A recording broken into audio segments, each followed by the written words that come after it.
kiyimlarimni o'zgartirib oldim va juda ko'p kelgan savollardan bittasi ustingizdagi kiyimni qayerdan oldingiz, отметка qilib bering, qaysi profildan oldingiz deb yozishgandi.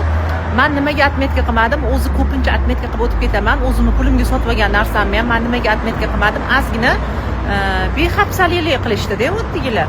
Men pul to'lov qilib qo'ydim bor narsaga va menga chiqarmasdan turib, orada 3 kun, 4 kundan keyin o'sha mahsulot qo'lligida bo'lmagandan keyin o'sha chiqarishmadi va men 4 kuncha ketma-ket yozdim. Meni mahsulotimni chiqarasizlar deb Chirchiqdan oldik. Chirchiqda o'sha kanal bor ekan, o'sha yerdan oldim-da.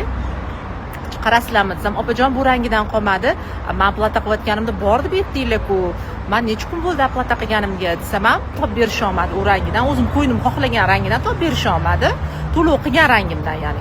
Shuning uchun men отметка qilmadim. Chunki men o'zimga bu mahsulot mana shunaqa darajada yetib keldi. Meni klientlarimga bu darajada yetib bormasligi uchun men отметка qilib qoldirib ketmadim, qizlarjonlar.